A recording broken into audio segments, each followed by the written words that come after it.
Voy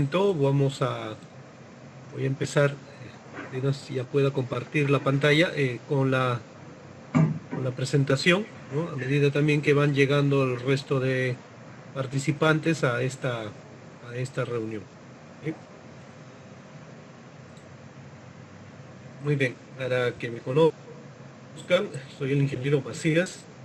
En sí, el paso ha sido de la Universidad de Ingeniería el designarme como representante de la misma, específicamente de la Facultad de Ingeniería Civil.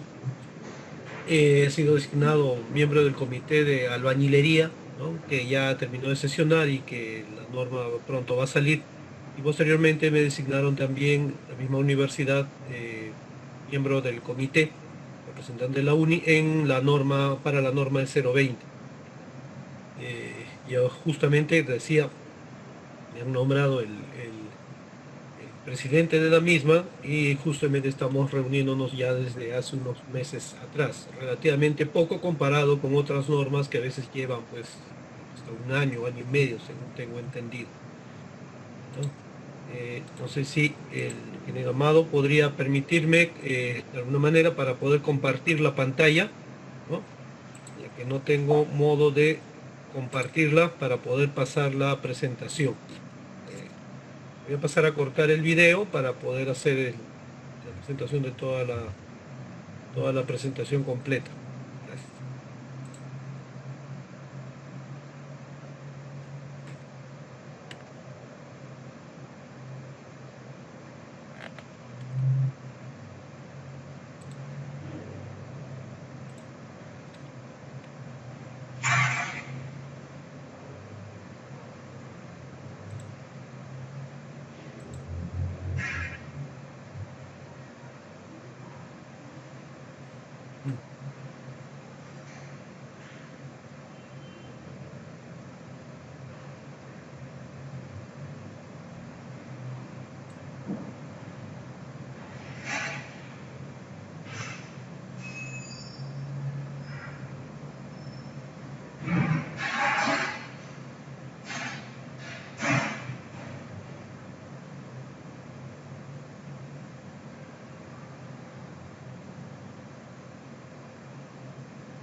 Muy bien, muchas gracias. A ver,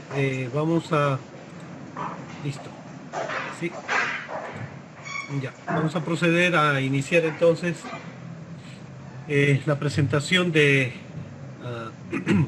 esta sesión respecto a la actualización de la norma técnica de edificaciones, E020. Voy a pasar a extender la pantalla completa, ¿no? A veces en algunos casos puede presentar algún pequeño inconveniente al hacer eso, así que espero su paciencia y en todo caso cualquier dificultad me lo hacen saber, por favor. Muchas gracias. Muy bien.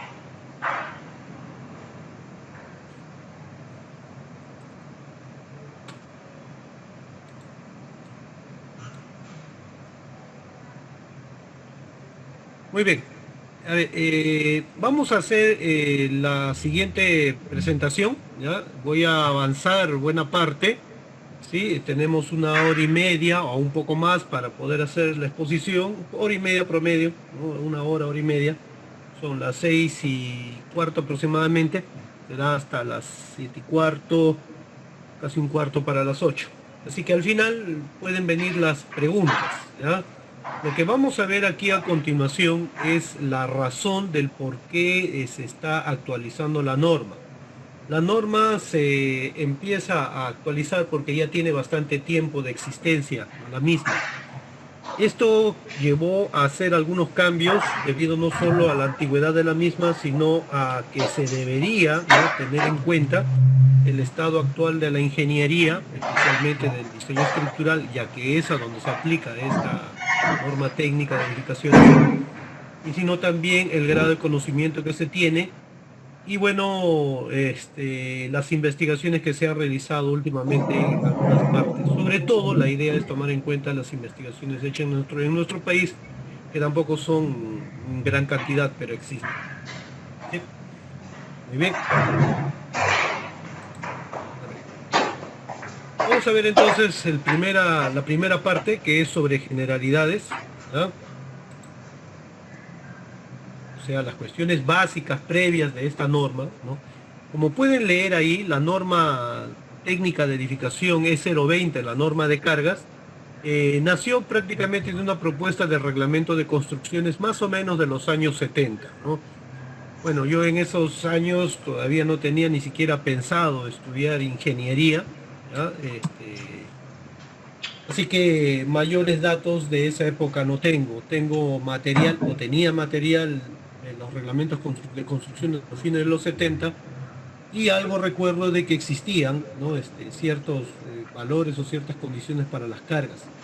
Luego, en el año 1985, el INIMBY, el Instituto de Investigación, ¿no?, de Normalización, que tenía una de sus sedes, o su sede me parece estaba en Los Olivos, ¿no? Allá recuerdo, eso sí, ya a fines de los 80, cuando ya estaba estudiando en la universidad.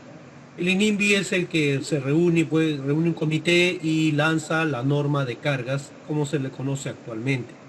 Las partes, como pueden ver, eran esas pequeñas, ¿no? Las cargas muertas, viva, reducción de carga viva, carga por viento y otras cargas más simples, ¿no?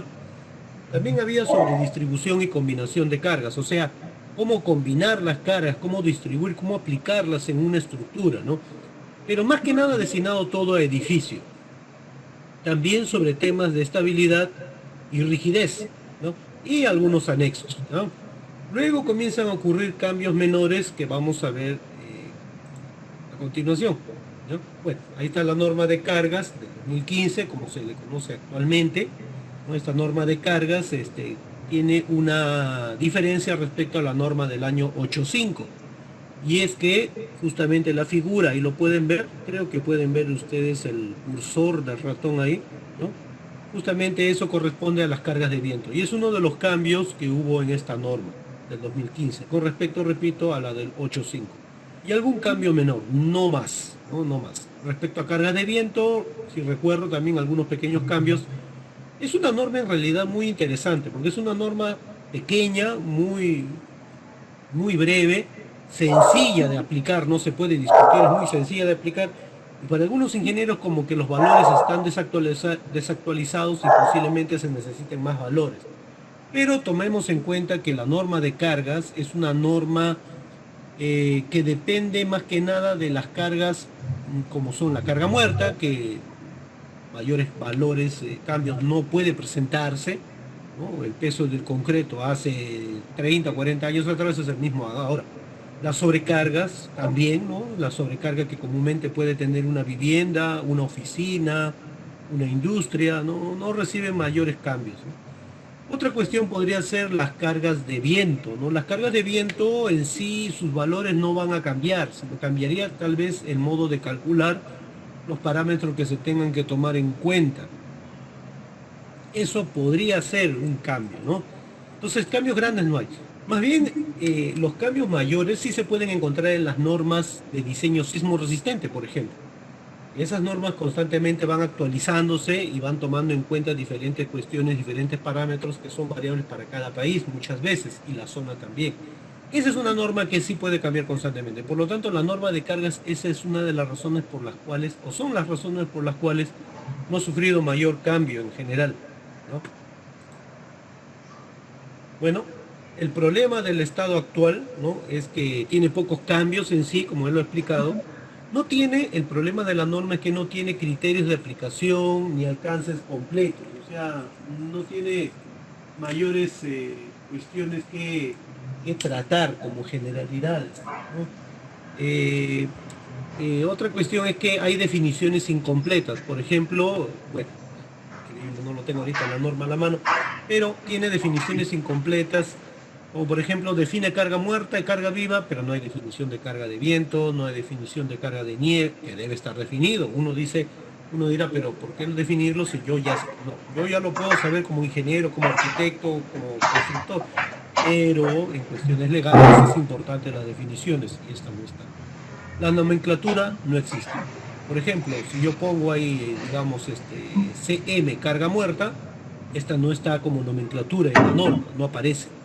Entonces, eso es otra cosa que también estaba faltando, ¿no? Los capítulos no tienen mayor orden. Por ejemplo, dentro de carga viva se encuentra la carga de viento y, si mal no recuerdo, también la carga de nieve. Obviamente, la carga de nieve y la carga de viento no son cargas vivas, ¿no? Los valores y los cuadros de las cargas tampoco no están actualizados. Ahora, esto un poco que contradeciría lo que mencioné hace un buen rato, ¿no? Que las sobrecargas no tendrían por qué cambiar, pero existen valores de sobrecargas que no aparecen en la norma, ¿no? Por ejemplo,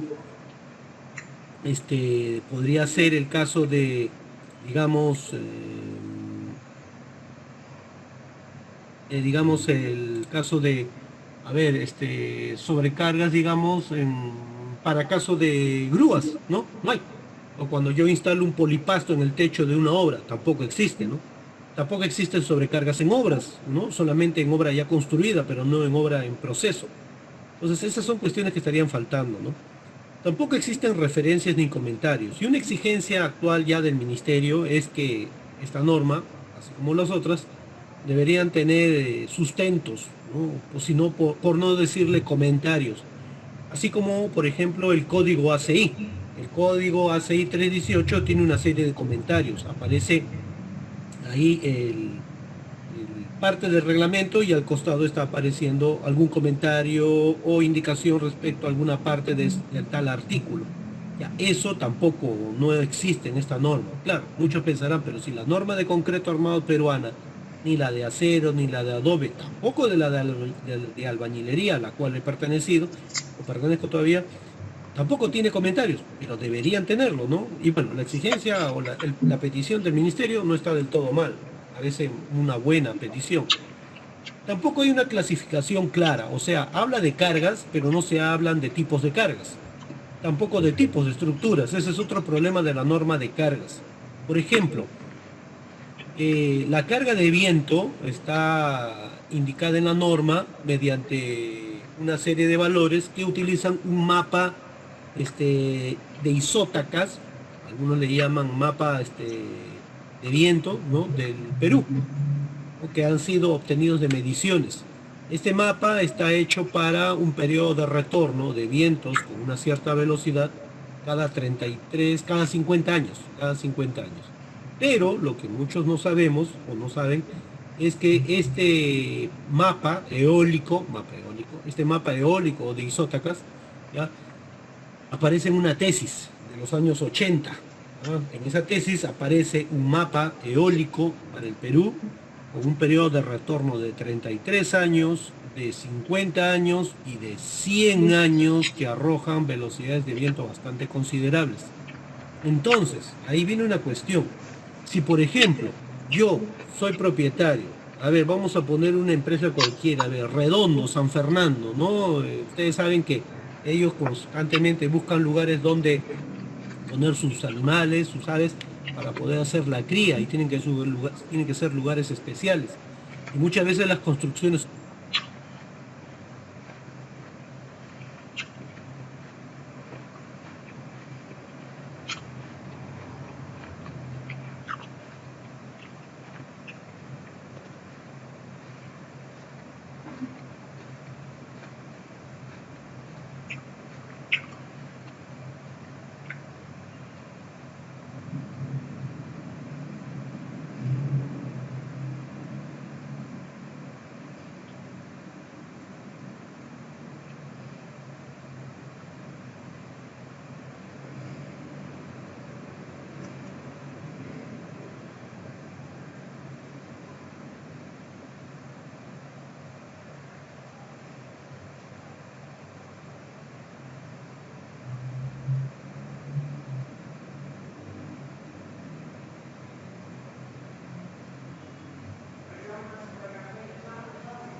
colegios profesionales no solamente, a mi modo de ver, debería estar el colegio de arquitectos y el colegio de ingenieros representado a través de un ingeniero civil, sino también a través de los ingenieros mecánicos, por ejemplo, que ven también lo que es aerodinámica, porque, por ejemplo, en el caso de la carga de viento, es vista por la aerodinámica civil.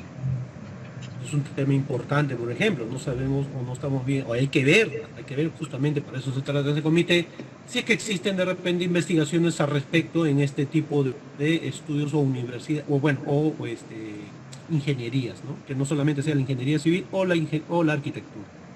Existe una propuesta del año 2017 del ingeniero Muñoz Peláez, que no representa cambios mayores, o sea, son cambios muy pequeños, la esencia de la norma prácticamente se mantiene, ¿no? Y la idea inicial al reunirse el comité era aprobar la propuesta en pocas sesiones, porque si ya existía una propuesta que no era muy diferente de la anterior, podía aprobarse rápidamente.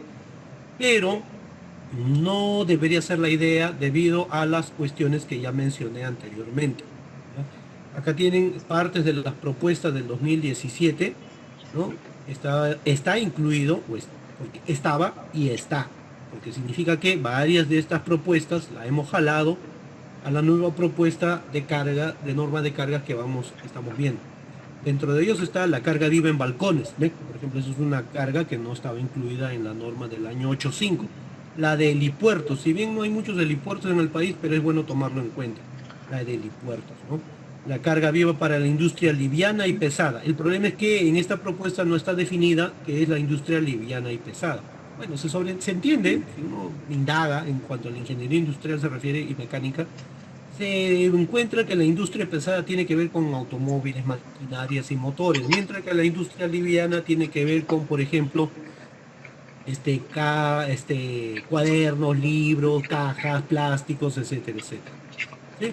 Hay algunos que me están haciendo algunas preguntas. Ahorita en un momentito vamos a terminar esta primera parte de esta sesión y voy a darme el trabajito de ver un ratito el chat a ver qué es lo que dice. ¿Ya? Pueden ir escribiendo de todas maneras, pero yo sugiero al final las preguntas. Bueno, también se incluye cargas para arnés y se va a mantener en esta propuesta la propuesta del ingeniero Muñoz. Luego los factores de reducción de carga viva, según el número de pisos, también se ha incluido. O sea, antes existía, desde el año 85, la reducción de carga viva. Cuando uno tiene un edificio muy alto, es imposible que todo el edificio esté lleno al mismo tiempo cuando ocurra una carga eventual de diseño, ¿no? Entonces, ¿qué se hace? Se reduce la carga viva. Un método es por el método del área tributaria y otro método es por el número de pisos, que es una propuesta que se está trayendo a esta nueva norma y que viene de esta propuesta del ingeniero Muñoz Peláez. ¿Sí? Ahora, si nosotros vemos muy bien acá el caso de, por ejemplo, la carga para industria liviana y pesada, ¿no? Es un ejemplo de lo que estaba faltando para esta nueva norma, ¿no? Así como las cargas de arnés y de seguridad. En el caso de la carga viva en helipuertos, ¿no? Uno automáticamente piensa, helipuerto, techo, ¿no? Techo de edificio, se acabó. Sí, está muy bien, pero un helipuerto también puede ser o puede encontrarse en el terreno mismo, o sea, sobre el piso, no sobre un techo, ¿no? Recordemos, en un edificio tenemos el piso, que corresponde al ingreso, donde está el terreno, el nivel 0, se puede decir vereda. Tenemos los entrepisos, de los pisos superiores y de los sótanos, y tenemos el techo como último nivel. Entonces el helipuerto no necesariamente tengo que asociarlo a un techo. Podríamos pensar que lo podremos asociar al piso. No tenemos un edificio. Ejemplo, a ver, el banco, el BBVA, su sede central está en San Isidro. En la parte de atrás tiene pues un amplio espacio para estacionamiento. Podrían usarlo como helipuerto. Entonces, ¿qué significa? Que, por ejemplo, la losa, ¿no?, de ese helipuerto tiene que estar diseñado para soportar, ¿no?, la carga de un helicóptero, ¿no?, de cierto tonelaje, ¿no?, de cierta capacidad. Entonces, el diseño de ese piso, que es una especie de falso piso, debería tener una carga de cómo aplicársele. Entonces, eso es un ejemplo de lo que podríamos, por ejemplo, sacar como deducción de qué es lo que podríamos ir viendo de la norma de cargas. Y es que esta norma de cargas tiene que abarcar, debería abarcar, y es lo que estamos buscando, que abarque no solamente edificaciones, sino también otros tipos de estructuras en general, ¿no? O sea, que sea más amplia la norma de cargas.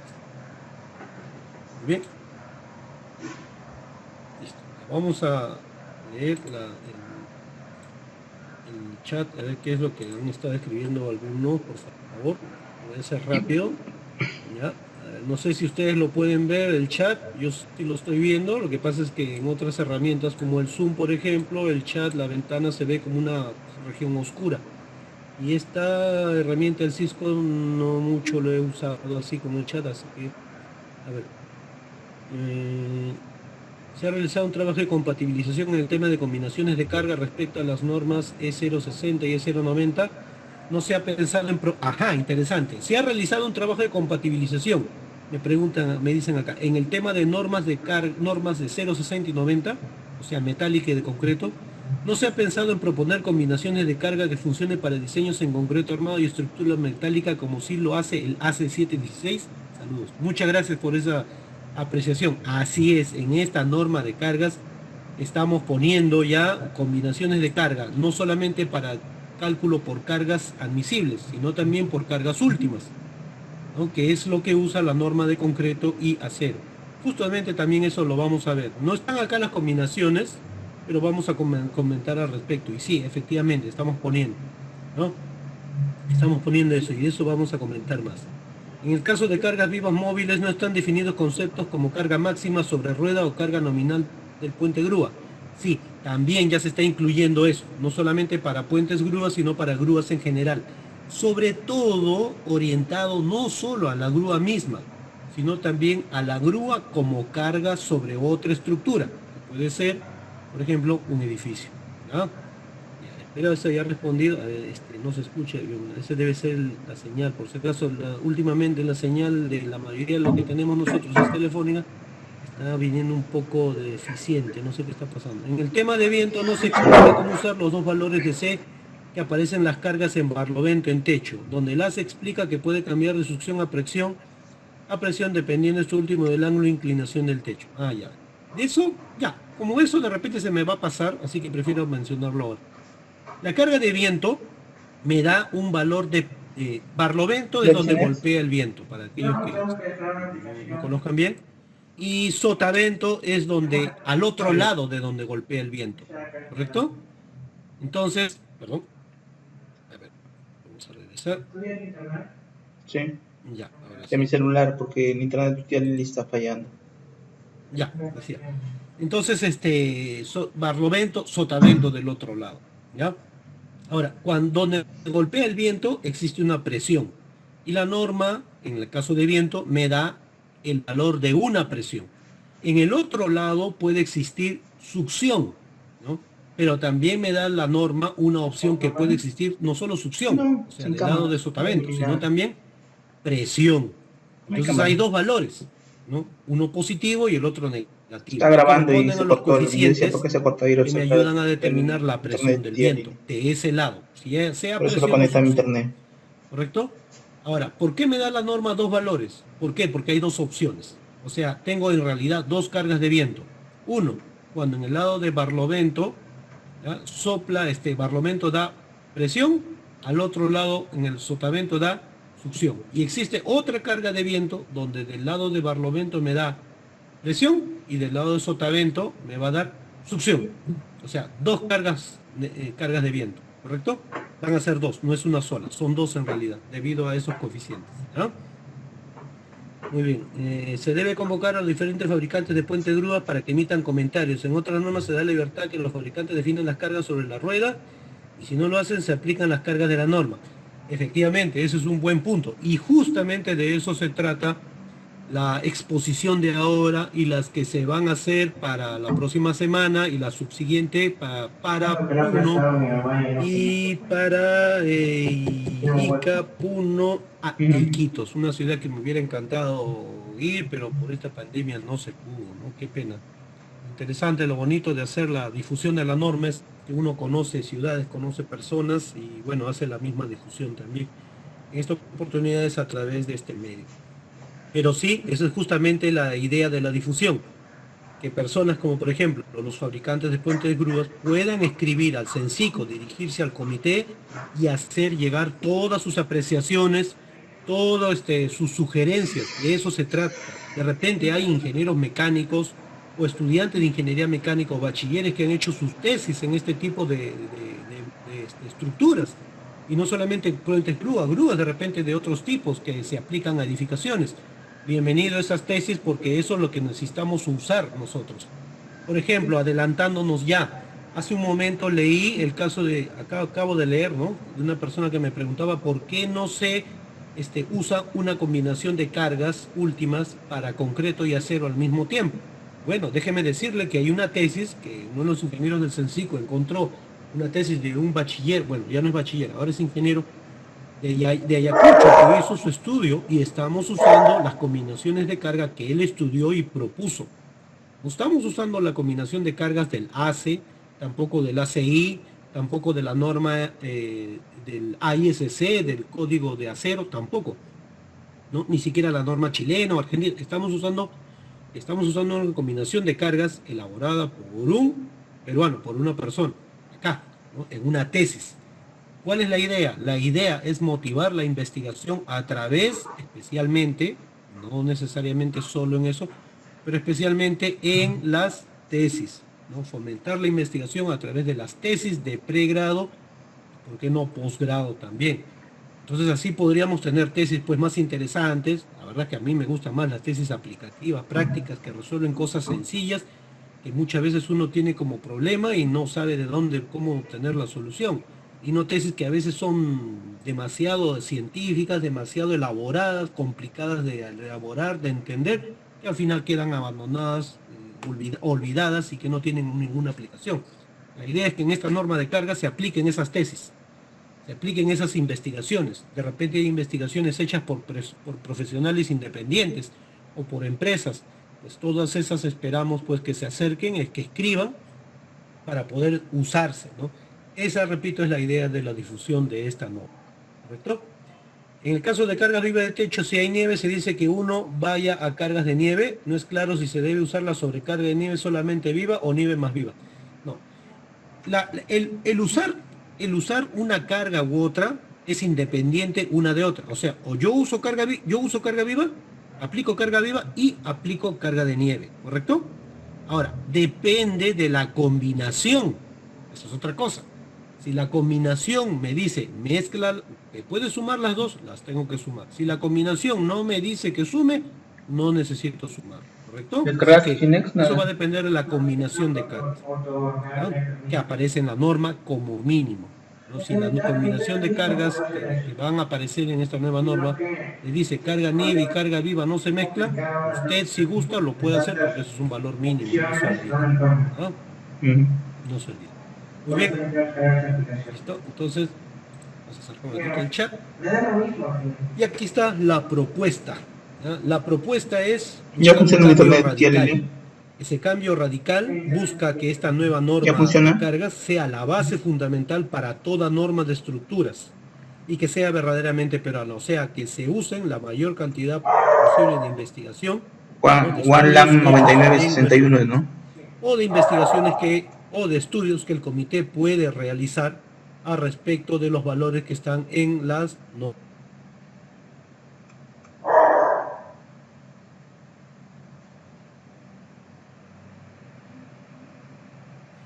Pero tenía la intención de salir en estas difusiones y visitar algunas universidades en el camino, entrar a sus bibliotecas, a sus hemerotecas y buscar tesis asociadas a posibilidades para poder usar en la norma. Por ejemplo, un ingeniero de CENSICO encontró esta tesis buscando, según tengo entendido, en internet, ¿ya? Y así es como encontró pues esta tesis, ¿no? Y la estamos usando, ¿no? Yo he encontrado una tesis, por ejemplo, de carga de vientos. Es antigua, ¿no? Pero hasta ahorita es la única que he podido encontrar. Tenemos que buscar bastante. Es un trabajo bastante duro el ser miembro del comité, buscando modernizar una norma y buscando mejorarla y actualizarla y, ¿por qué no?, adecuarla a nuestra realidad. Es duro, ¿no? Ya. No es como una norma, por ejemplo, de concreto, de acero, ¿no? Donde ya agarro la norma de concreto acero, la puedo traducir, le hago algunos pequeños estudios y listo, ¿no? Ya está todo hecho. Pero esta norma de cargas que se está planteando es prácticamente nueva, ¿no? Prácticamente es nueva y el trabajo, repito, es más complicado, pero interesante, ¿no? ¿Sí? La idea, entonces, la Porque propuesta es también es cebolla. abarcar todo tipo de estructuras, no solo edificios, ¿No tienes pero por el audífonos? No, momento es que ya está grabando la estructuras pantalla. asociadas a edificaciones. Aquellos que trabajan Cuando con digo algo grúas, así. puentes grúas, ¿no? Como alguien de los participantes me preguntó, me puso ahí, ¿por qué no coordinan con los fabricantes de grúas? ¿Ya? Entonces, no se vayan a sentir ofendidos, perdón, pero el poner acá, que abarca toda estructura asociada a edificaciones, las grúas también están asociadas a edificaciones, ¿correcto? Ya. También la idea es clasificar según la importancia, el tiempo de vida y el riesgo. Aquí lamentablemente por ahora no existe un estudio que hayamos podido ¿Será encontrar en en internet primera allá sí, no? instancia acerca de Sí, clasificación de está conectado. estructuras Ya y China que no riesgos. dices. No hay, por lo pronto. Así que estamos pensando usar y estamos usando por lo pronto lo que indica el AC7-16, por lo pronto.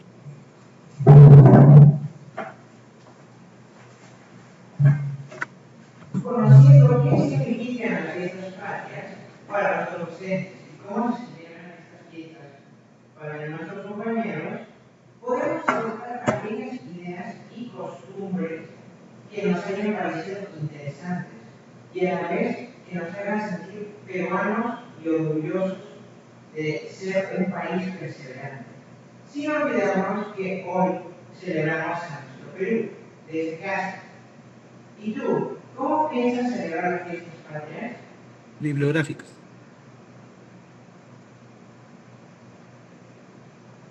Conociendo qué La tesis que he significan realizado, ¿no? O sea, quedo a la para nuestros posteridad. docentes, Soy cómo se eterno en celebran eso, esas ¿no? fiestas, Yo puedo nuestros fallecer, puedo compañeros, desaparecer sobre la tierra, pero podemos voy a ser adoptar eterno en estas el ideas y conocimiento, al costumbres menos para que una nos hayan nación, parecido ¿no? interesantes y a También la otra vez que nos propuesta hagan es la sentir más definición de peruanos términos, ¿no? y Analizando y orgullosos comparando de la ser un bibliografía de país peruano. estructuras y los diccionarios y también la Sin norma olvidarnos G0, que hoy la celebramos normativa G040 que trata sobre definiciones. desde El casa. problema es que estas ¿Y tú? definiciones que aparecen en la ¿Cómo piensas celebrar G040 las no han fiestas sido patrias? hechas específicamente para normas de estructuras, ¿no?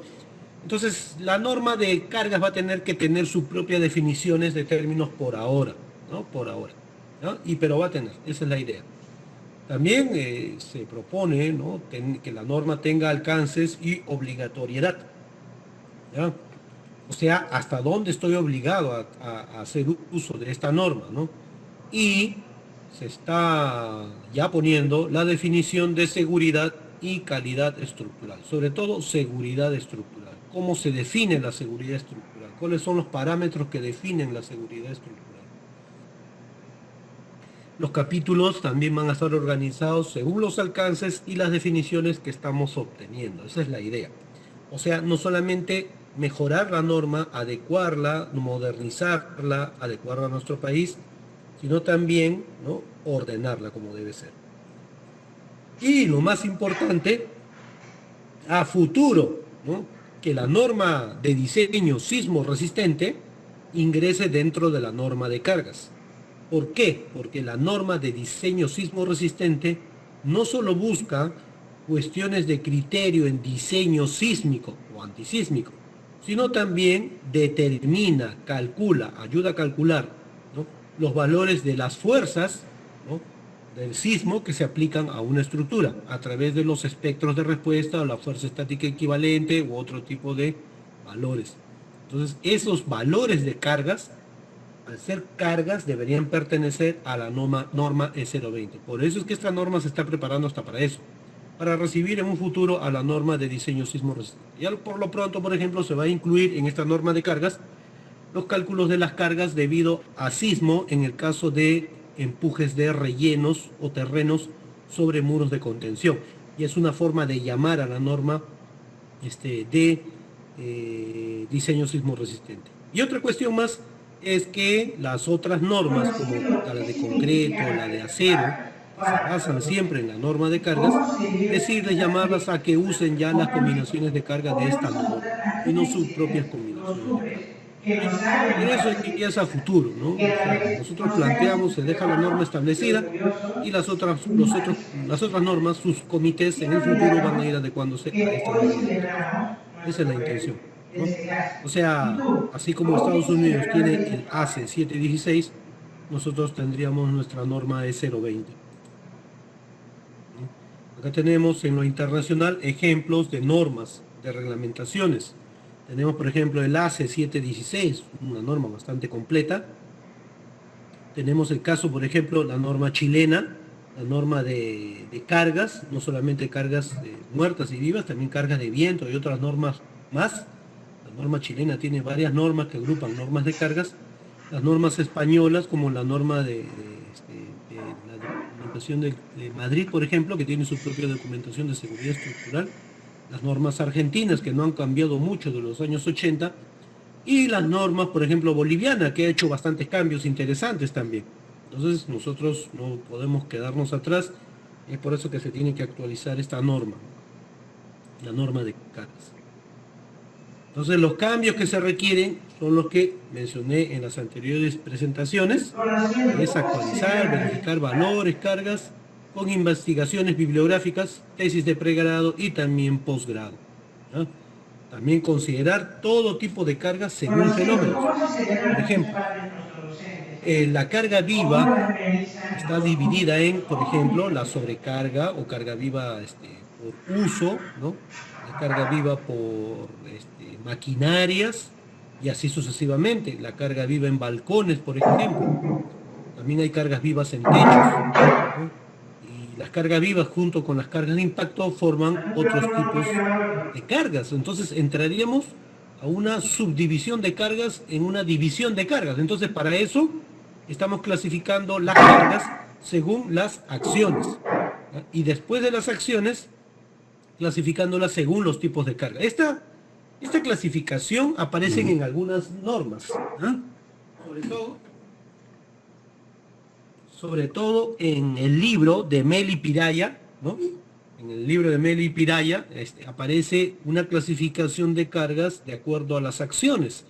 Y es razón por la cual muchas normas, incluyendo la mexicana, que no le he puesto en la foto ahí, divide sus cargas en acciones. Entonces, por eso es que la norma peruana de cargas, la que estamos viendo, también va a clasificar las cargas de acuerdo a las acciones. Después vamos a ver eso.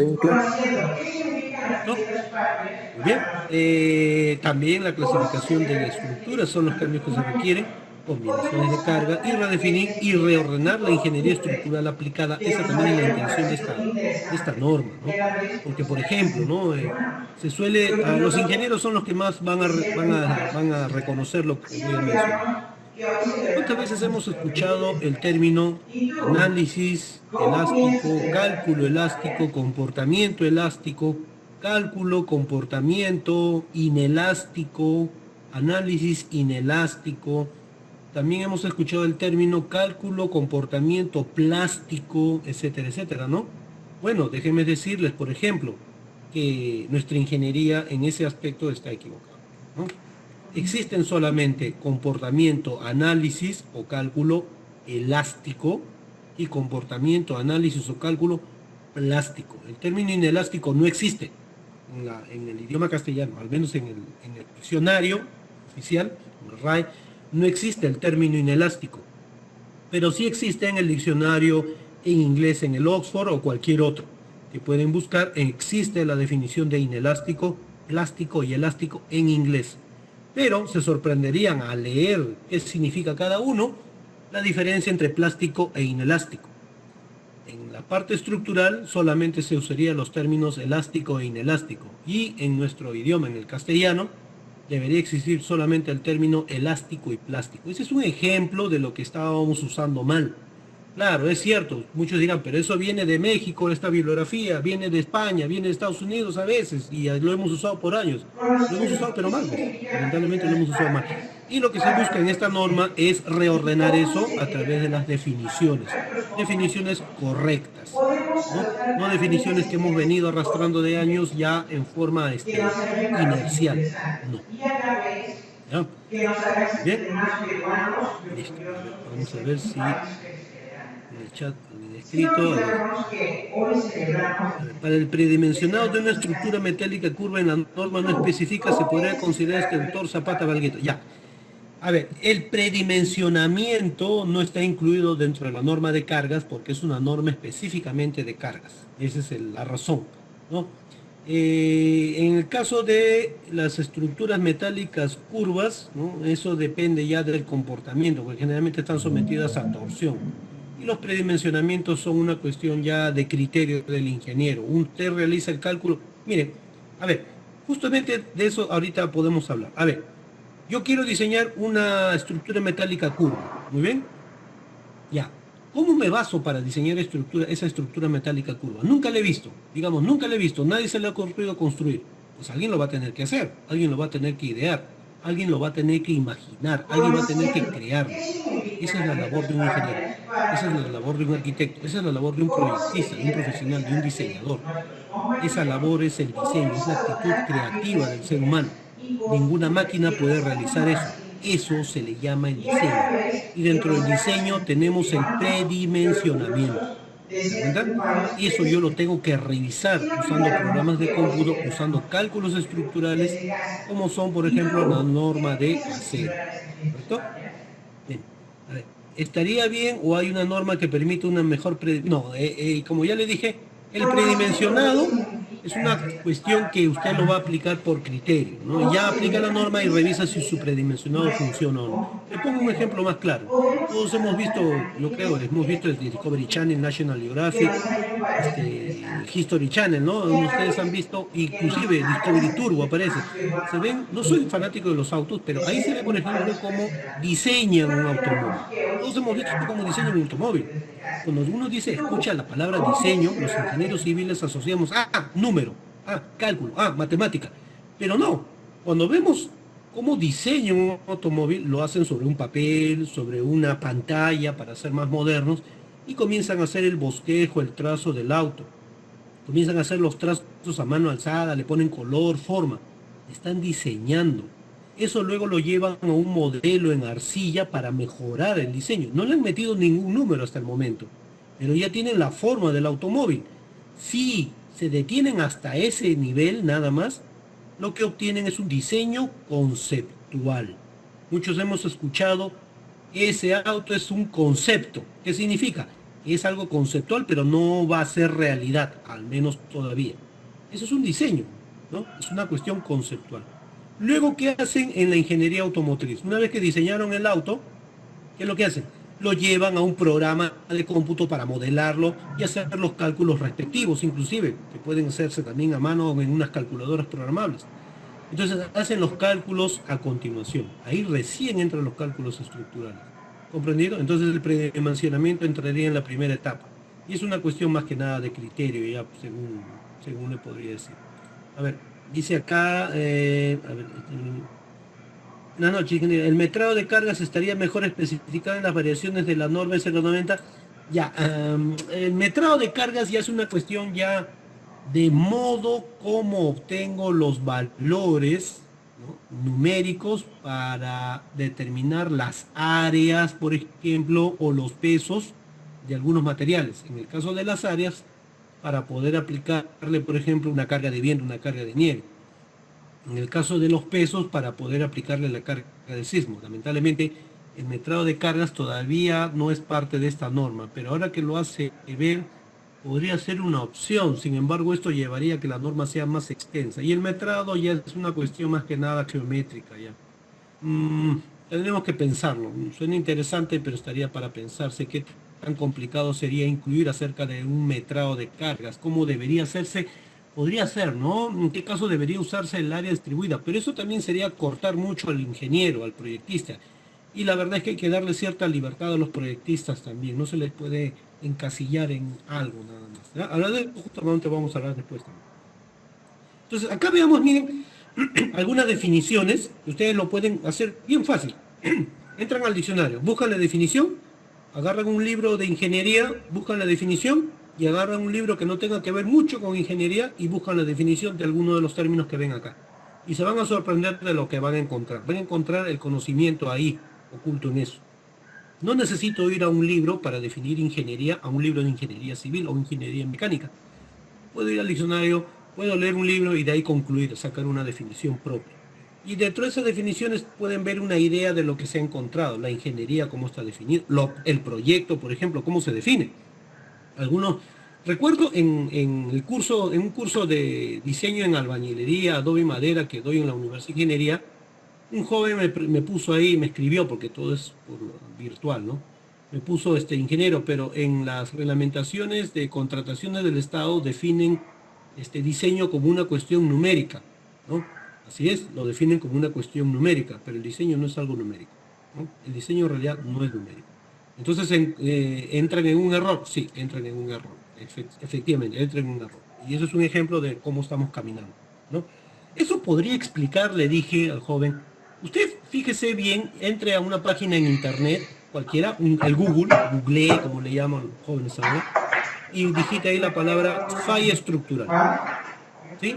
Ponga imágenes y cuente cuántas imágenes son de edificios, cuántas imágenes son de puentes, por no llamar puente desplomado, por el ingeniero que llamó el puente desplomado, puentes desplomados, cuántos son presas, cuántos son canales, cuántos son pavimentos y cuántos son aviones, buques, ¿no?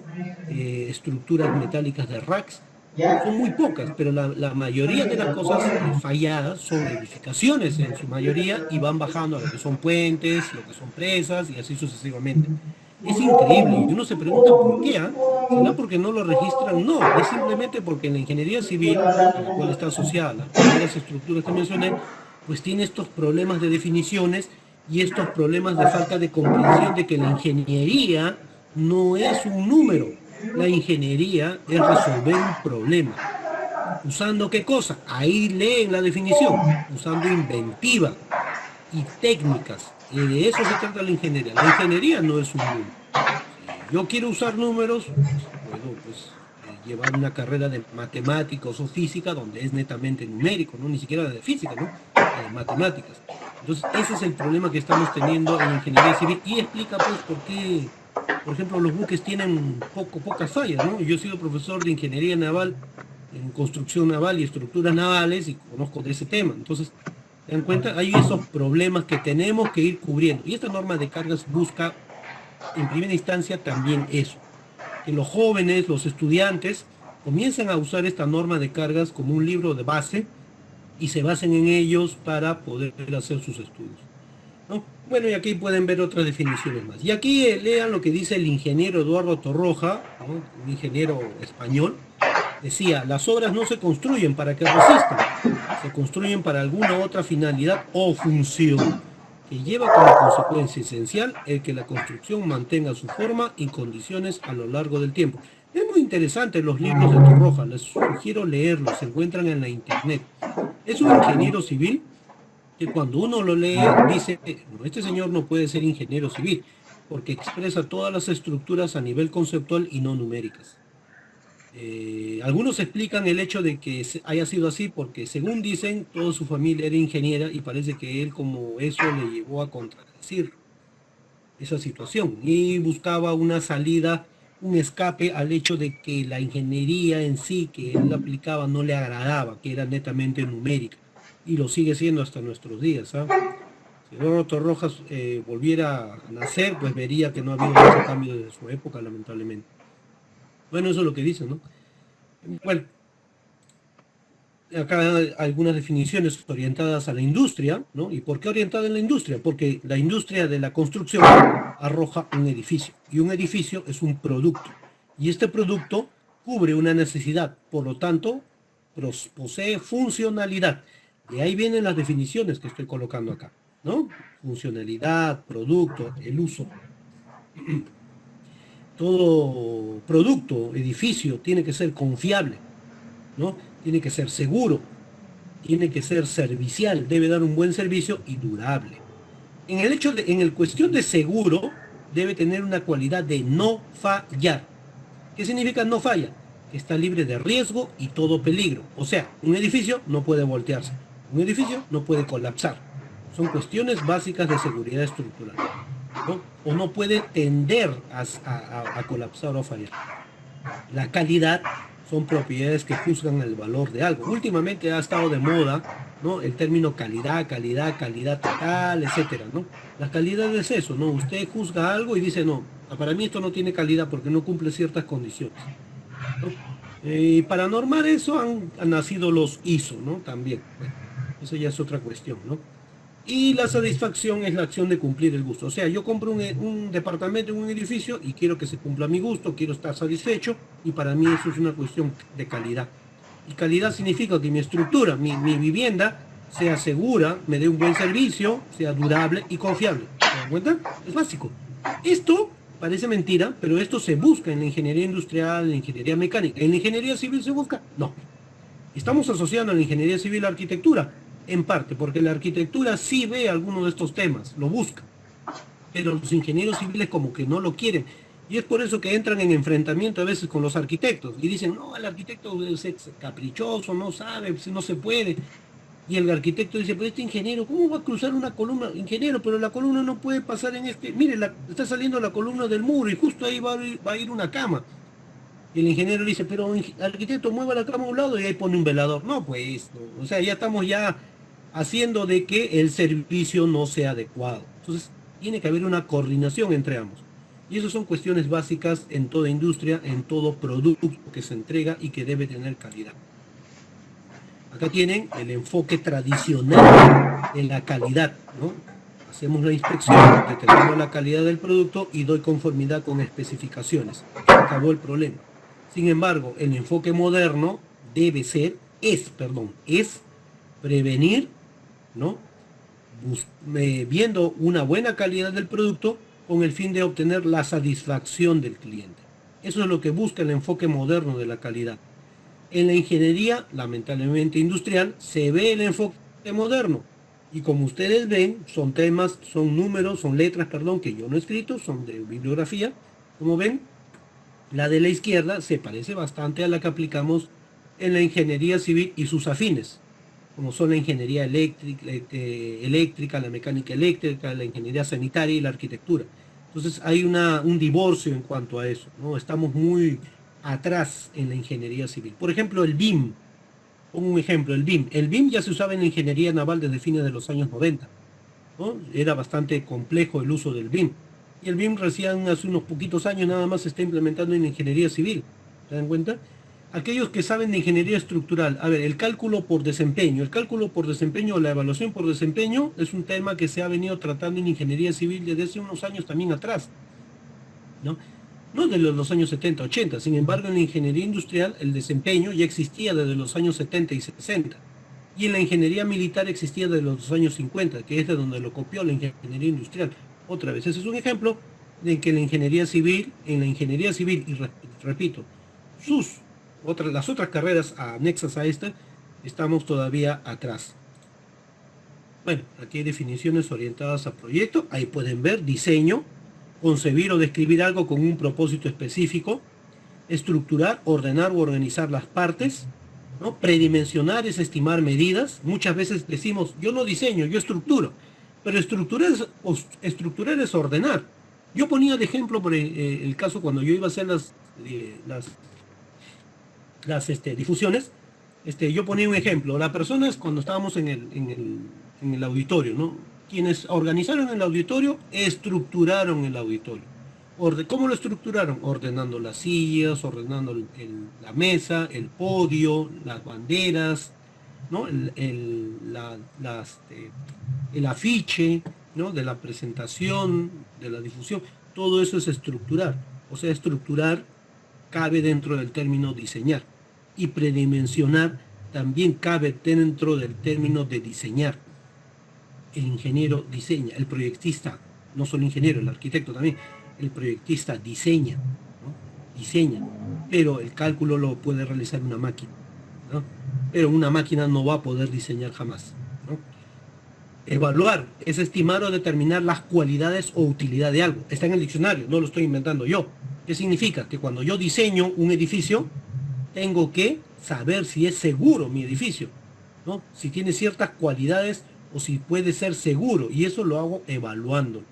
¿Y cómo lo evalúo? Aplicando el cálculo numérico, aplicando el análisis estructural que pueden ver acá definido. A veces algunos confunden el diseño con arte. ¿Por qué? Porque el arte se considera una capacidad, como puede ver ahí, de plasmar algo imaginado. Y diseñar es también plasmar lo imaginado. Por ejemplo, los arquitectos diseñan porque imaginan y proyectan su diseño. Los ingenieros, cuando diseñan sobre una arquitectura, también lo hacen, ¿no? Imaginan una placa, imaginan una columna, imaginan un tamaño, pero lo tratan de adecuar a la arquitectura planteada por el arquitecto, ¿no? Entonces también se puede decir que el diseño es en parte arte, ¿no? Bueno, acá está sobre el manejo y uso de proyectos, lo podemos pasar. Acá hay definiciones orientadas a la normatividad. El estándar sirve como modelo. La regla es el modo de ejecutar algo. Y el reglamento, de ahí viene el nombre, Reglamento Nacional de Construcciones. ¿Por qué? Porque es un conjunto ordenado de reglas de la construcción. La norma técnica de edificaciones es 020, norma de cargas, no es reglamento de cargas, norma de cargas. ¿Por qué se llama norma de cargas? Porque es una regla a seguir en cierta actividad. ¿Qué actividad? La actividad de la determinación de las cargas que se aplican sobre una estructura. ¿Lo vieron? Por eso se llama norma. Ahora, el ACI le llama código. ¿Por qué se llama código? Porque es un conjunto de normas, pero que regulan una materia. En este caso, por ejemplo, el código ACI regula una materia que es el concreto, ¿no? De ahí nacen los códigos con sus diferentes versiones, ¿no? El código del ACI 318 para el caso del concreto armado, el 350 para el caso de concreto armado aplicado a edificaciones sometidas a cargas hidráulicas, y así sucesivamente, ¿no? En nuestro país entonces tenemos normas y reglamentos, pero no códigos, al menos por ahora, ¿no? Ahora, hace un momento me escribieron por ahí diciendo, no me acuerdo ahorita no me acuerdo ahorita ya de todas las preguntas, pero se me escapó algo al decir, no se le debería al ingeniero, o al proyectista poner límites, hay que darle libertad para que pueda decidir. O sea, ya me acordé, en el caso del metrado de cargas, ¿no? Si sería bueno reglamentarlo o no. Podría ser, pero sin embargo también hay que pensar, repito, que al proyectista se le tiene que dar libertad para que pueda usar su ingenio y su criterio y su decisión. Hay que darle cierta libertad. Y de ahí nacen dos tipos de reglamentos. ¿Ya? ¿No? Dos tipos de reglamentos.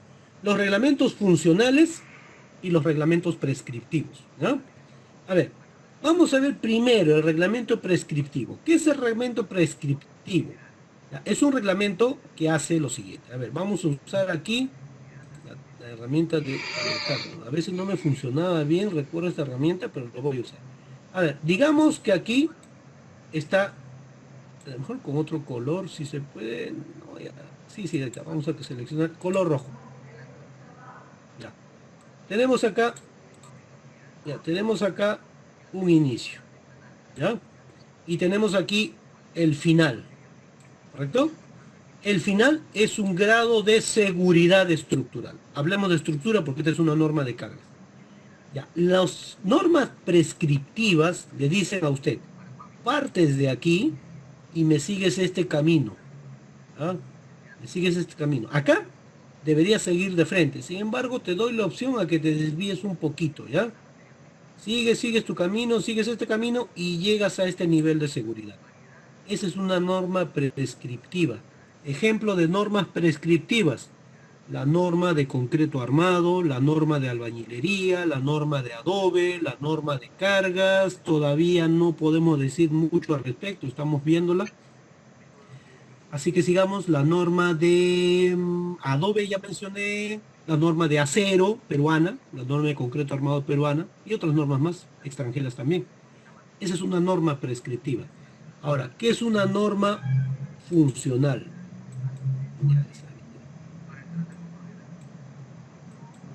Ya. Listo. ¿Qué es una norma funcional?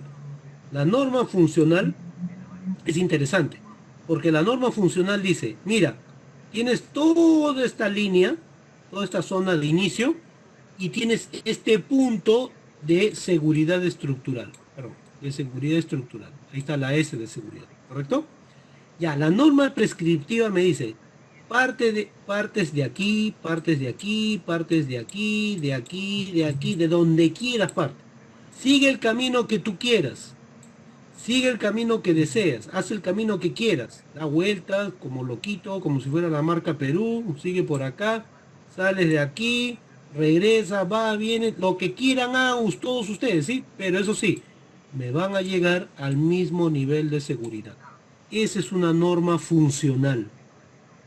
Hay detractores para ambos tipos de normas. Algunos dicen que las normas, todas, deberían ser funcionales y dar la libertad al proyectista de poder trabajar. Pero algunos dicen, no, la norma no puede ser funcional. ¿Por qué? Porque después, en cuestiones judiciales, es más difícil de aplicar responsabilidades, cuestiones de responsabilidad.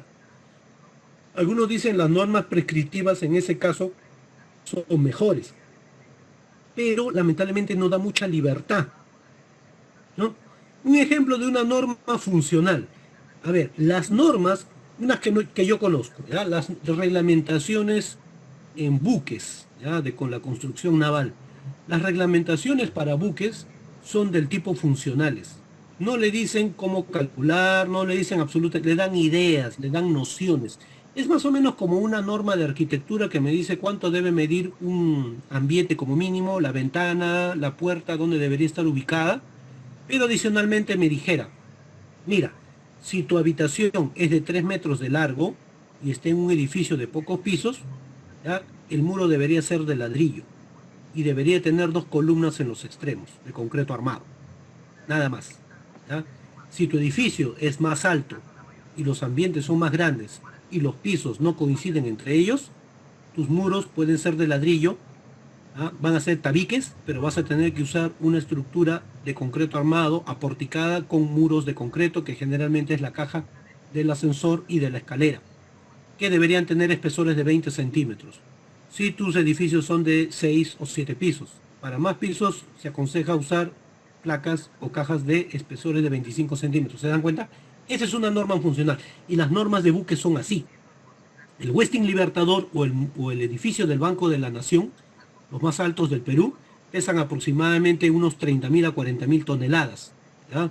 Sin embargo, los buques pueden llegar a pesar 60.000, 80.000, 120.000, 200.000 toneladas. Los edificios están diseñados bajo normas de diseño sismo resistente, normas de cargas, normas de concreto armado, norma de acero, norma de vidrio, norma de madera, norma de albañilería. Todas las normas son prescriptivas y sin embargo tenemos más fallas estructurales en edificios que en buques. En buques las normas son funcionales. Las normas en los buques, por ejemplo, no le dicen cómo tiene que calcular. El ingeniero tiene que buscar bibliografía, material, investigaciones para poder calcular su buque. O sea, la cosa es completamente opuesta, ¿no? Entonces eso nos da que pensar de cómo es posible que normas tan rigurosas, tan prescriptivas, no provoquen, tengan asociadas fallas estructurales tan diversas y en gran cantidad. Y cómo es que normas funcionales sean tan no estrictas y den como consecuencia estructuras que tienen pocas fallas.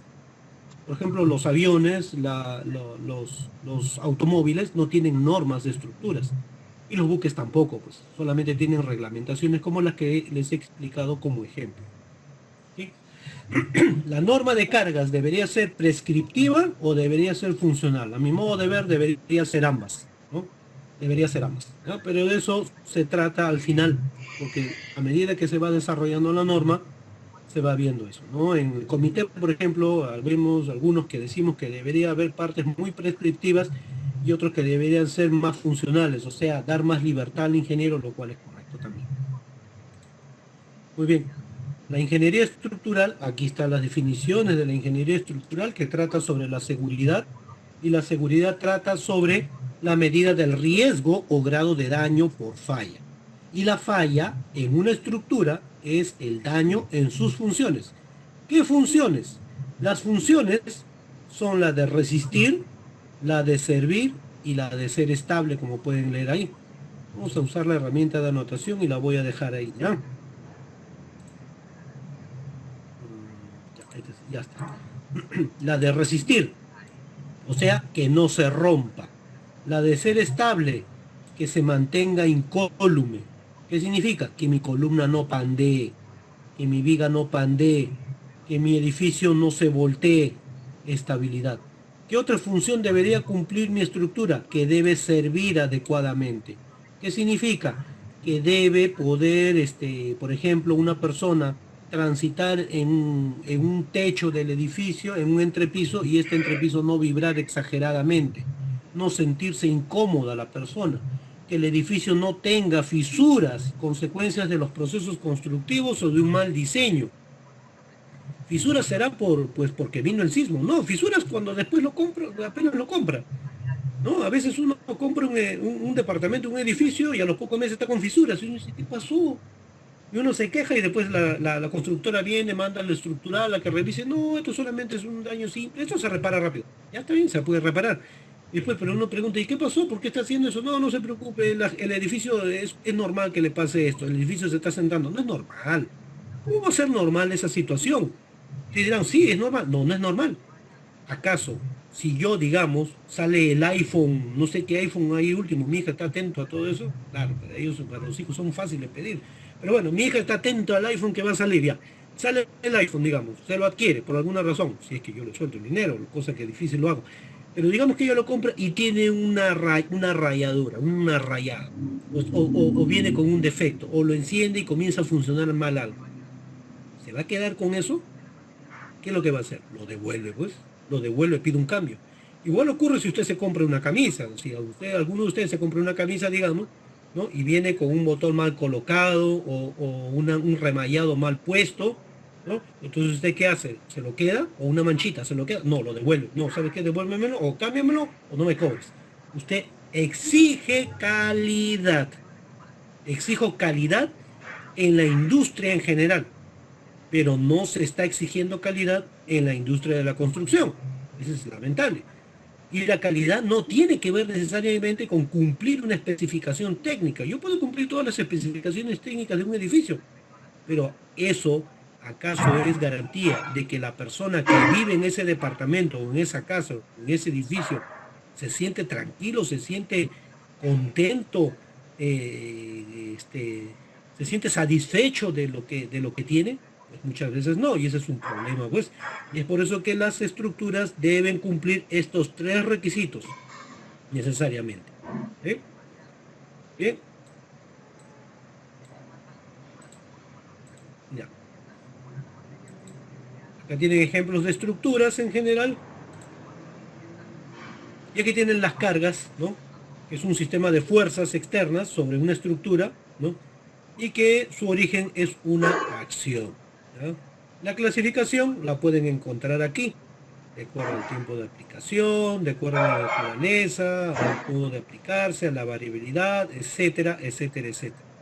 Y una carga puede corresponder a varias clasificaciones, eso hay que tomar en cuenta. La seguridad estructural que ya va a aparecer en la norma de cargas está definida en función de estos tres requisitos que no son inventos míos, ¿eh? No son inventos míos, tampoco lo he sacado esto de un libro de avanzado de ingeniería, no, no. Esto se encuentra en uno de los libros más básicos que puede trabajar un ingeniero en su formación como ingeniero, porque en su preformación lleva cursos de física, de estática, dinámica, matemática, pero como ingeniero, el primer curso que empieza todo ingeniero, no solo civil, sino también mecánico, ingeniero automotriz, naval, etcétera, etcétera, arquitectos también, es la llamada mecánica de materiales. En cualquier libro de mecánica de materiales o resistencia de materiales encuentran estos tres.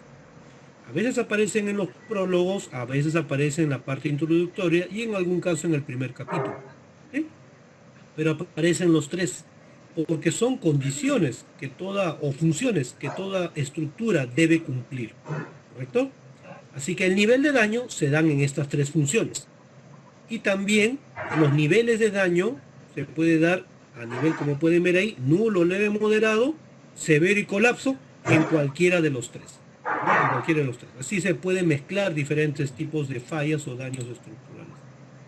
Así que los criterios de seguridad estructural son los que están definidos acá, como pueden ver, y son los que van a aparecer en sí en la norma de cargas. El criterio de resistencia, que es una cualidad mecánica, el criterio de estabilidad, que se cumple si la estructura mantiene su forma interna y externa, el criterio de servicio, que es apto al servicio, se establece cuando la estructura, frente a cargas comunes, brinda un adecuado servicio a la persona, ¿no? O sea, una buena operatividad, ¿no? Y como pueden ver aquí, este requisito brinda a los usuarios sensación de seguridad acerca del buen funcionamiento de la estructura. Esa es la idea, ¿no? Ahí está la explicación, pues, por qué lamentablemente el puente desplomado sigue desplomado, pues, ¿no? Nadie lo ha levantado, nadie lo ha reparado, sigue ahí el puente. Y qué triste, como un ejemplo para cualquier turista, bueno, los turistas ya no llegan, ¿no? Turista toma la foto, Perú, pues, ¿no? Triste y lamentable, ¿no? Lamentable. Bueno, la cuestión es, lo que mantiene la seguridad, esta es la durabilidad, ¿no? Esto ya no viene en la norma de cargas, ¿no? No es parte de la norma de cargas, porque no tiene que ver con la carga propiamente dicha, tiene que ver con una cuestión de durabilidad, y toda estructura debe ser durable, porque si no, no va a poder llegar a cumplir ninguno de los tres criterios que ven acá, ¿no? ¿De qué vale que cumpla estos tres criterios si mi estructura no es durable? ¿No? De nada va a valer. Es como un auto, ¿no? Un auto tiene un tiempo de vida. Después de cierto kilometraje hay que llevarle a bajar el motor, a rehacer el motor, a llevarlo al matricero, ¿no? A mejorarlo, a modernizarlo, ¿no? O ¿a qué vamos a hacer? O deshacerse del automóvil, ¿no? Una de dos, ¿no? Entonces, tiene cierto tiempo de vida, ¿no? Toda estructura también tiene cierto tiempo de vida, y dentro de ese tiempo de vida debe ser durable. Dentro del tiempo de vida. La calidad de la estructura está basada en función a cómo juzga el cliente a este producto, ¿no? Si tiene calidad o no. ¿Ah? Ese es en sí lo que se puede definir como calidad de la estructura.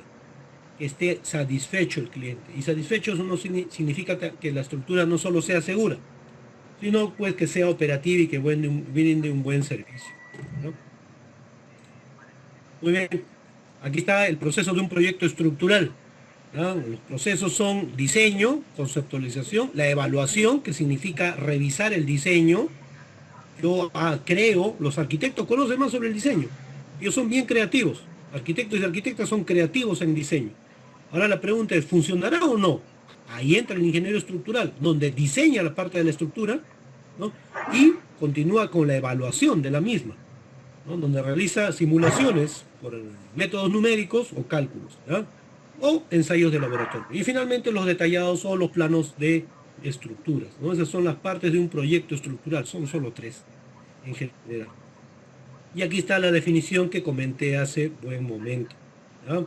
Ahí pueden ver la definición. En una de las presentaciones que hice, no me acuerdo si fue en Cajamarca, sí, en Cajamarca creo que fue, de esta norma, en una de las provincias de Cajamarca, un ingeniero me comentó y me dijo, ingeniero, ahí sí hay un error, porque por ejemplo, en el caso de mis alumnos, según lo que estoy leyendo acá, ¿no? Mis alumnos evalúan, ¿no? Y no, mis alumnos no evalúan, yo evalúo a mis alumnos.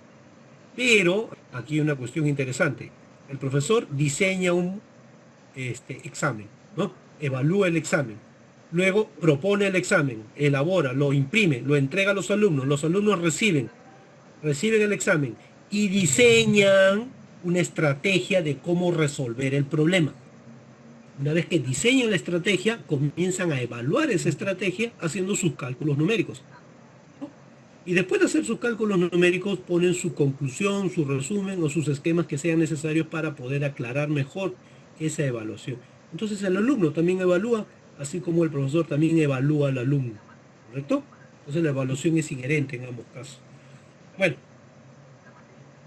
ahora, la cuestión es, muy bien, cuando yo diseño, ¿no? ¿Qué tan importante es el diseño para mí? Bueno, el diseño, como pueden ver acá a la izquierda, estos esquemas, por cierto, no son inventados por mí, ¿ya? Estos se encuentran en varias revistas. He hecho investigación de esto, se encuentran en varias revistas económicas, revistas de industria, en libros de ingeniería también en general, ¿no? Y cuestión de buscar y encontrar, y se encuentran estas proporciones. ¿Y qué significa lo que dice inversión y lo que dice influencia? Ya, significa que de cada 100 soles que cuesta un edificio, 3 soles se destinan al proyecto básico, lo que llamamos diseño, o anteproyecto, o perfil de proyecto. 7 soles se destinan al proyecto final, o sea, 10 soles se destinan a todo el proyecto, ¿sí? Y 90 soles, de los 100 soles de un edificio, de los 90 soles se destinan a la construcción del propio edificio. Mano de obra, materiales, personal, el ingeniero, ¿no? Cuestiones de la obra, ¿no? El sindicato, ya pues ya todo eso, ¿no? Ahí se va el 90%. Sin embargo, la importancia es al revés. El proyecto básico influye en el costo final de la obra en un 60%. ¿Qué significa?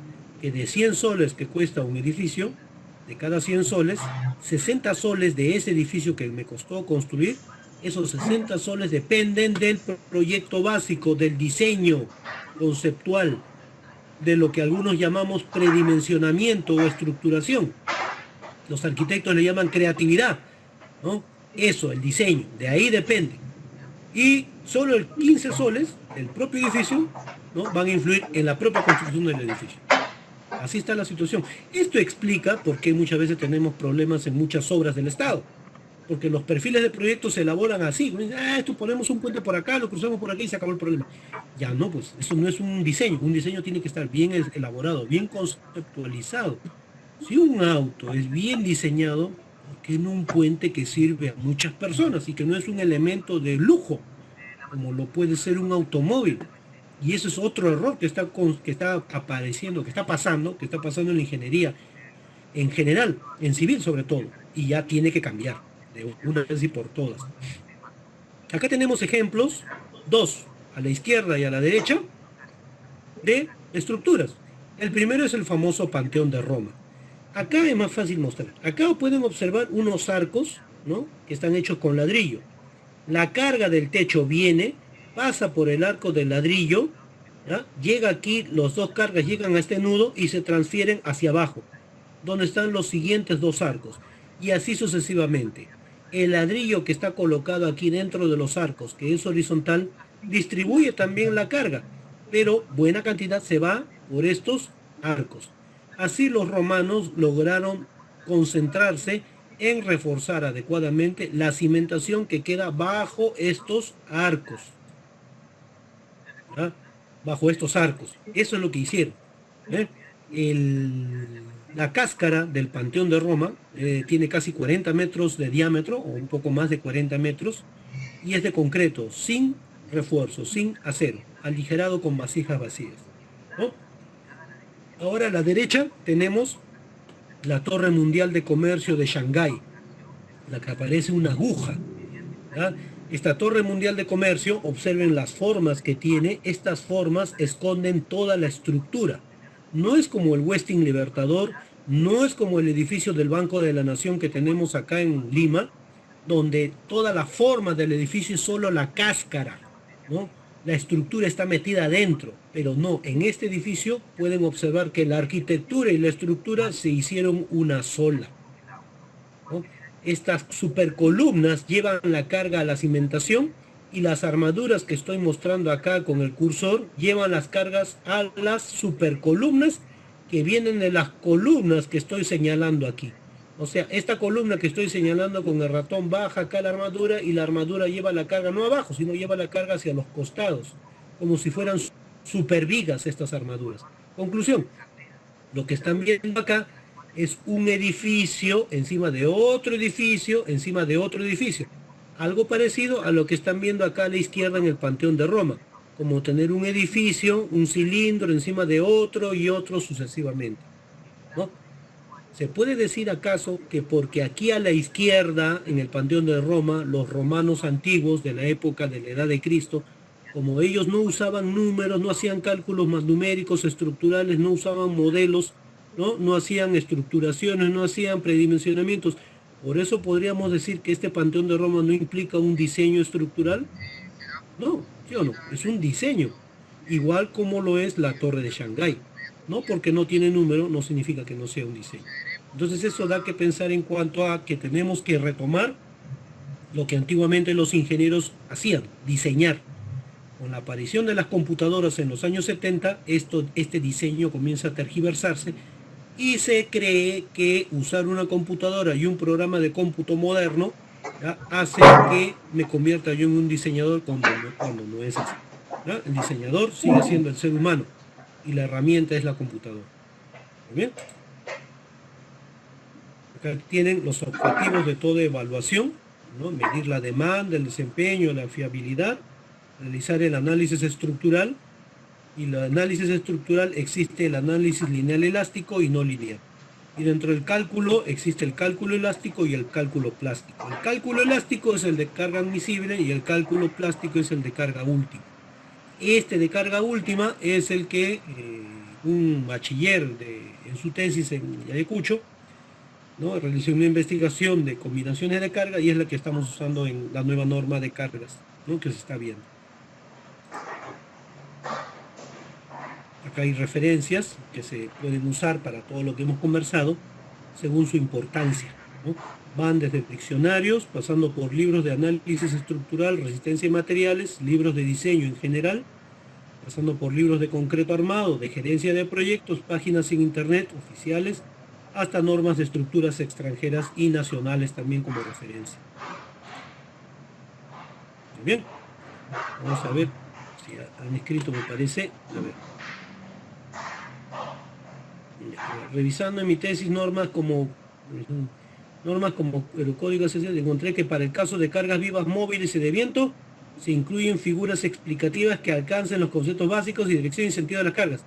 En la nueva norma se han incluido más figuras, como por ejemplo la que explica de la carga. Perfecto, muy bien, muchas gracias por esa apreciación. Acá la persona está preguntando si se van a incluir figuras dentro de la norma. Deberían. Solamente que como estamos en la parte ahorita textual, numérica, de tablas, ¿no?, la idea es terminar y me parece que podríamos revisar esa cuestión, ¿no?, de colocar figuras para hacer más entendible la norma. Porque la norma tiene que ser fácil de entender, pues eso es cierto, no puede ser complicada. Por ejemplo, la norma de concreto armado, no sé si han leído la norma de concreto, bueno, han tenido que leer muchos ingenieros han leído la norma de concreto armado, la nueva sobre todo, bueno, nueva para mí, ¿no?, para muchos de ustedes, ¿no?, algunos de ustedes, para los más jovencitos no es nueva, pues es la de siempre, ¿no?, pero para mí es nueva. La del año 2009, bueno, yo usé la del año 89. Bueno, la norma del 2009 de concreto armado tiene una serie de textos donde dice, ¿no?, por ejemplo, el 2.11, en esta norma se van a efectuar los cálculos por cortante que se encuentran a partir del artículo 2.12. Y el título dice diseño por cortante. Es obvio, entonces, ¿para qué le pongo ese texto si es obvio que voy a diseñar por cortante? O sea, el palabreo lo único que hace es confundir. Es mi modo de pensar. En el caso de puentes, las normas de puentes es peor, porque tiene capítulo 1, artículo 1, subartículo 1.1, luego 1.1.1, luego 1.1.1.1, luego va hasta 4 o 5 dígitos y termina en A y creo que hasta en guión. Entonces lo único que hace es complicar más, ¿no? Ya ni siquiera, ya podemos decir que ni el código penal ni el código civil es tan complejo como las normas de estructuras que estamos desarrollando. Así que la persona que me puso aquí respecto a si que debería incluirse figuras, pues sí tiene la razón. Tiene que hacerse lo más sencillo posible la norma. Y si no es así, pues habrá que incluir figuras, ¿no? Lo que sí recomendaría es ya contratar a un dibujante para que haga estas figuras, porque en la norma de albañilería intentamos dibujar algunas cosas y salieron feitas, ¿no? Así que mejor se quitaron porque no se veían muy apreciables. Tal vez un dibujante se podría contratar y no es broma. Para hacer más sencillo, un arquitecto, ¿no? Arquitecto. Muy bien. Entonces, vamos a continuar ahora con la propuesta. Con esto ya acabamos. Acá está el resumen de las novedades que ya está teniendo y va a tener la norma. Nuevos criterios, definiciones, nomenclatura, obligatoriedad también va a tener, por si acaso. Simultaneidad de cargas. Va a haber combinaciones para cargas admisibles y cargas últimas, ¿ya?, o plásticas. Admisible, elástica, plástica última. A ver, la idea también que tenemos es poner clasificación de estructuras. según el riesgo y vida útil, para ver cómo puedo clasificar mi estructura y en función de eso tener una estructura más económica y segura también a la vez.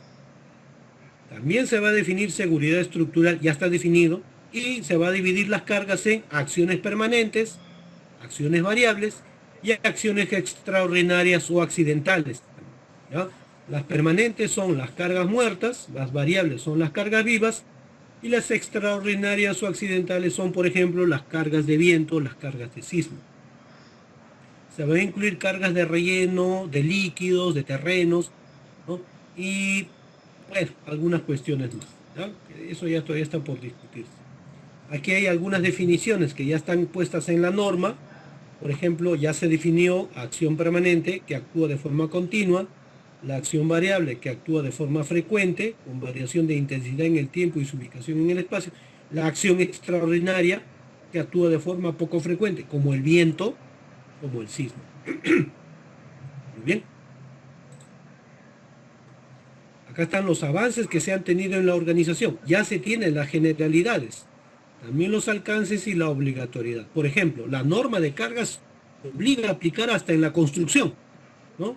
Ya lo vimos hace rato lo que Eduardo Torroja dijo, ¿no? Que no solamente tiene que resistir, tiene que ver cuestiones de uso para el cliente, para el propietario, y también tiene que ver con cuestiones constructivas. Lo constructivo también tiene que ser bien visto, ¿no? Bien, bastante adecuado.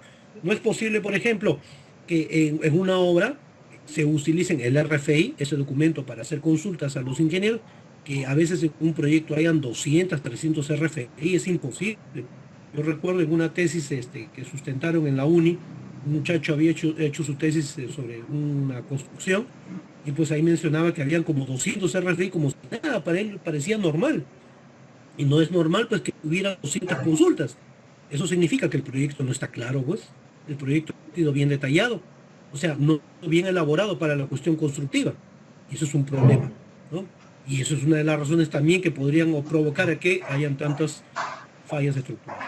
Ahora, respecto a las combinaciones de cargas admisibles y las cargas últimas se está sacando de una propuesta peruana de una tesis universitaria, que es la que mencioné. Tenemos las acciones permanentes, donde estamos dividiendo ya el peso de los materiales estructurales y el peso de materiales otros. O sea, por ejemplo, la norma de cargas actual tiene un cuadro de cargas de pesos de materiales. ¿Ya? Un cuadro de peso de materiales. Y dentro está el concreto, la madera, el acero.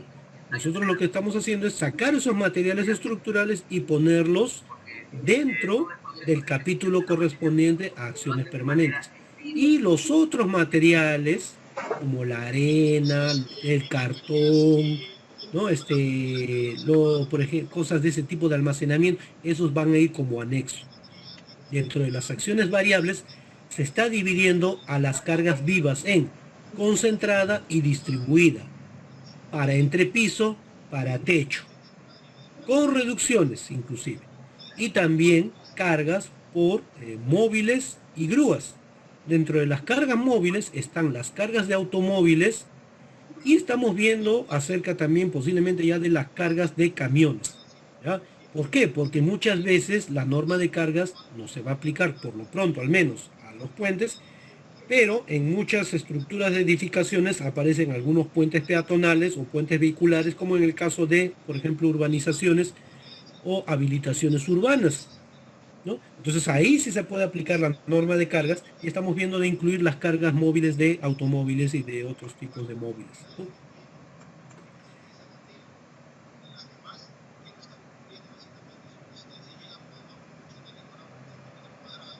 Sismo, la norma de diseño sismo resistente va a tener que venir acá en algún futuro, si no cercano, lejano. Otro cambio que ya se está haciendo es, por ejemplo, la carga de viento. Otras cargas se están manteniendo y se están adecuando. La carga de viento también es una propuesta peruana de una tesis universitaria, pero lamentablemente es antigua, ¿no? Y se está revisando sobre aerodinámica civil. Se va a tomar en cuenta los periodos de retorno de 33, 50 y 100 años. La norma actual solo ve el periodo de retorno de 50 años. La idea es poner en la norma los otros periodos de retorno para que el proyectista pueda aplicar cualquiera de estos periodos a su estructura dependiendo de la importancia. También, ¿no? Se está proponiendo cambiar la expresión que calcula, y que están viendo acá, la velocidad a una cierta altura del viento, y que está en función a la velocidad de viento medido en el lugar con un anemómetro que se ubica a 10 metros de altura. El coeficiente que aparece en la norma actual es 0.22, ¿ya? Ese es el coeficiente que aparece actualmente en la norma. Pero este coeficiente no es 0.22 en realidad, depende de la rugosidad de la superficie en la zona donde se encuentra la estructura que está diseñando. Y acá pueden ver esa tabla de rugosidades que aparece en algunas bibliografías de aerodinámica civil, ¿ya? No es solo 0.22, sino aquí tienen una serie de coeficientes variables, ¿no? Y eso va a provocar que la carga de viento pueda crecer inclusive.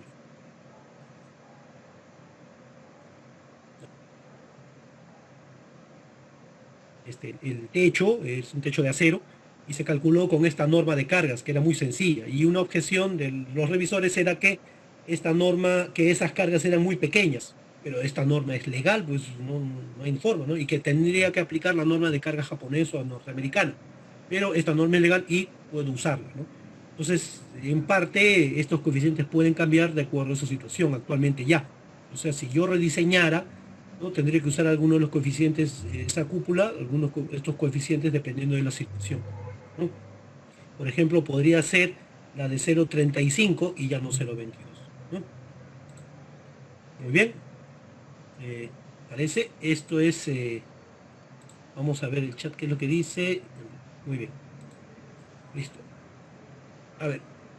Bueno, puedo dar ya por terminado mi exposición. No sé si habrá algunas consultas, pudieran usar el chat con tranquilidad. Ya tenemos algunos minutos todavía antes de terminar la sesión. A ver, vamos a leer qué es lo que dice ya. A ver. A ver. Por cierto, a ver, vamos a ir más atrás. Buenas noches. Respecto a las cargas de viento, me preguntan acá. ¿Existirá alguna exigencia para emplear ensayos de túnel de viento para la obtención de las cargas de viento? Tal vez para torres altas o estructuras de larga luz. Sí, tiene que haber, porque en aerodinámica civil, en estructuras especiales que no cubren ciertos aspectos, los coeficientes de aplicación de cargas, se sugiere el uso de túneles, ensayos de túneles de viento. Por eso es que es importante que esta norma también participen, sería bueno, ingenieros mecánicos, porque ellos ven sobre túneles de viento. En la Facultad de Ingeniería Mecánica de la Universidad de Ingeniería tienen su túnel de viento, por si acaso, pero sirven para ver aerogeneradores, ¿ya? De energía, generadores de energía eólica, pero pueden servir. Sí, la idea es incluir eso, no como exigencia específica, pero sí como una sugerencia, porque no tenemos los túneles de viento, al menos aquí en nuestro país, aunque no es muy difícil construir un túnel de viento, ¿ah? No es muy difícil, ¿no? Pero lamentablemente en nuestro país, pues a veces nace alguien que inventa algo que quiere fabricar, el gobierno le mete la fiesta, todo, pero después terminan importando todo, es increíble, ¿no? Pero sí se pueden construir túneles de viento, no como exigencia se va a poner, pero sí como una sugerencia, al menos en lo que yo creo, a mi modo de ver, porque todavía tenemos que reunirnos con el comité y ahí decidimos más. Ingeniero Macías, ya podemos empezar entonces el panel, ¿no? Sí, ya estoy empezando ahorita. Primero estoy contestando a las preguntas del chat, ingeniero. De acuerdo a nuestro programa, vamos a dar inicio al panel. Vamos a invitar a los panelistas para que hagan las preguntas y puedan también participar con comentarios y aportes. ¿Ya? Ya, son los mismos ingenieros que están aquí en el chat, porque en el chat me han escrito. Sí. Ya, entonces termino de ver, ingeniero, un favor, solo 2 preguntas que me han puesto nada más y ya con eso continuamos con él. Un favor. Ya. Por cierto, muy de acuerdo en que la norma de 0.30 ingresa a la 0.20, la norma de carga debe ser una sola. Pues sí, es cierto. A ver, vamos a la otra. ¿Se va a actualizar el mapa de isovelocidades de la norma de 0.20? Es un trabajo bastante extenso, hay que recorrer el Perú, recoger nuevos datos, ese es para una tesis, ¿ah? Sería bonito hacerlo, vamos a ver, pero por lo pronto me parece que no. Consulta, el AC716 tiene bien definida esa altura H, cosa que la actual norma S260 no lo hace. Ahora, hay una...